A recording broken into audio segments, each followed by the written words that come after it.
Et là, maintenant, on va déterminer la quantité d'agglo qu'il nous faut. Pour déterminer la quantité d'agglo, on va se baser sur cette propriété-là, okay, qui dit, sur 1 mètre carré de mur, on a environ 13 agglos. Vous vérifiez, ok? Donc, sur 1 mètre carré de mur, on a 13 agglos. Alors, bonjour à tous, bienvenue dans cette nouvelle vidéo. Aujourd'hui, nous allons apprendre à déterminer la quantité d'agglos pour un ouvrage donné. Oui. Et à terme d'exemple, j'ai réagi ici une maison 2 pièces. Voilà, on va calculer la quantité d'agglos qu'il nous faut pour réaliser cette petite maison-là. Okay? Donc, sans plus tarder, c'est parti. Donc, voici donc notre plan sur lequel on va se baser, voir faire nos différents calculs. Oui. Donc, lorsqu'on voit une vue en plan comme ça, vous voyez, tout ça, c'est les murs. Vous voyez. Ces cadres-là représentent les murs. Et ces points-là, ces points noirs représentent en fait les poteaux ou les raidisseurs. Vous voyez. Donc, c'est les constitutifs d'un plan. Et ça, normalement, les trois qu'on voit là, c'est la hauteur du bâtiment. Vous voyez. Donc, le bâtiment va faire 3 mètres parce que ça va nous servir pour déterminer la quantité d'agglo. Vous voyez. Donc, voilà un peu notre plan qui est là. Ça, c'est les cotations intérieures. Et là, c'est les cotations extérieures.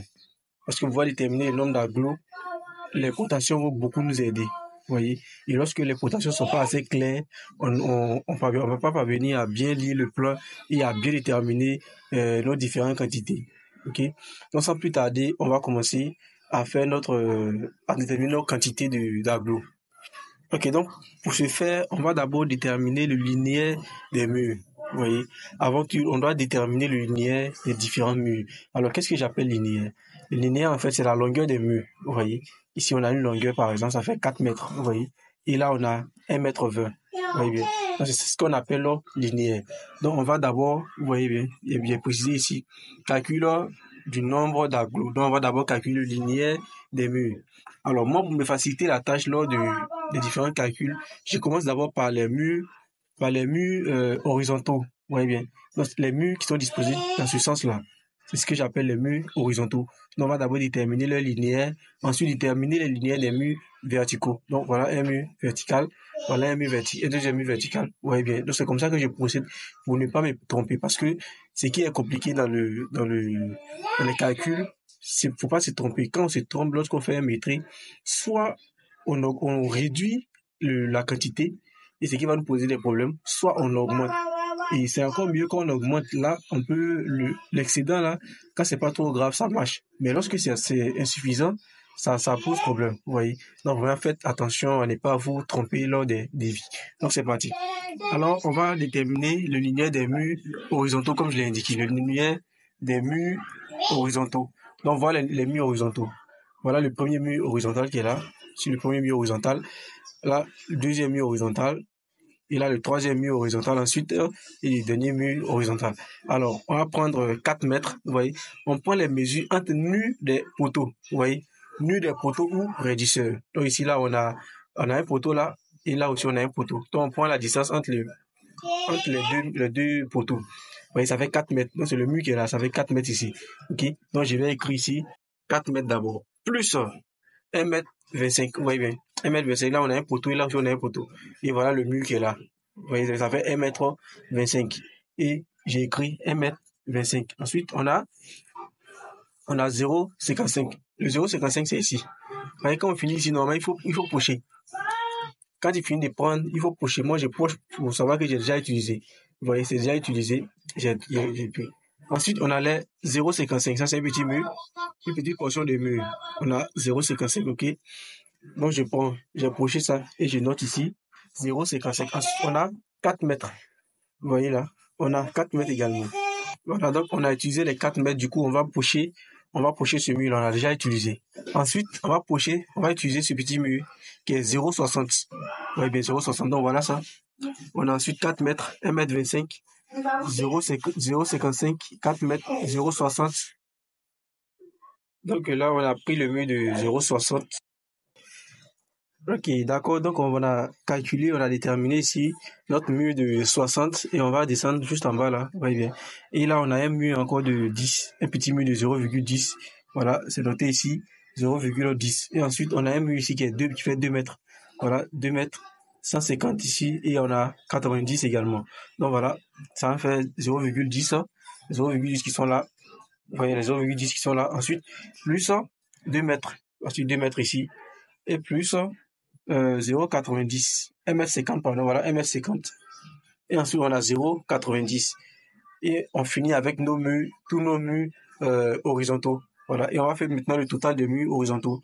Ça nous fait ici 4 mètres plus 1,25 m plus 0,55 plus 4 mètres plus 0,60 plus 0,10 plus 2 mètres plus 1,50 m plus 0,90. Et ça nous donne ici 14,90 mètres linéaires comme linéaire des murs horizontaux. Voyez bien. Je précise que vous pouvez commencer par ce qui vous semble plus facile. Hein.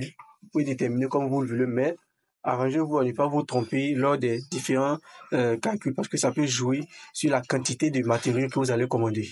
Voilà. Ensuite, on va déterminer maintenant la quantité, le linéaire des murs verticaux. C'est-à-dire que tous ces murs-là, on a fini de déterminer les murs comme ça. On va déterminer ces murs qui sont verticaux. Ok. Donc on va commencer avec ce petit mur qui fait 0,90. Donc voilà, ça qui est là, 0,90. Ensuite, on a 1,50 m. Vous voyez, 1,50 m là. Et on note 1,50 m. Ensuite, on a 0,90. Ok, 0,90. Voilà, 0,90. On a 0,50. Voilà, 0,50 là. Vous voyez bien. On a 1,20 m. 1,20 m, voilà, 1,20 m. Et on a 0,95 et 0,95. Voilà.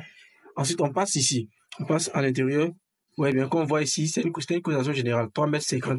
Ça, c'est la largeur de la chambre, 3,50 m, y compris la porte. Vous voyez, mais lorsqu'on retranche la porte qui fait 0,90, il va nous rester ici 2,60 m de mur. Vous voyez bien. Donc, ici, on a 2,60 m. Et voilà les 2,60 m ici. Vous voyez bien. Ensuite, on a 2 mètres. Les 2 mètres se retrouvent ici. Vous voyez bien. Voilà 2 mètres là. Ensuite, on a 1 mètre. Vous voyez bien. 1 mètre. 1 mètre, c'est ici. Voilà, 1 mètre. Et on a 2,80 m pour finir. 2,80 m. Et lorsqu'on additionne tout, ça nous donne, comme linéaire de murs verticaux, on a 14,35 mètres linéaires. Alors, le plus dur, c'est de calculer les linéaires. Vous voyez bien. Une fois que vous avez fini de déterminer les linéaires, le reste, c'est facile. OK? Donc, on va additionner les linéaires horizontaux et puis les linéaires des murs verticaux. Ça nous donne ici 29,25 mètres linéaires. Donc après ça, on va calculer le nombre d'agglos plus sereinement et plus tranquille. OK? Et là maintenant, on va déterminer la quantité d'agglos qu'il nous faut. Pour déterminer la quantité d'agglos, on va se baser sur cette propriété-là. OK? Qui dit, sur 1 mètre carré de mur, on a environ 13 agglos. Vous vérifiez, OK?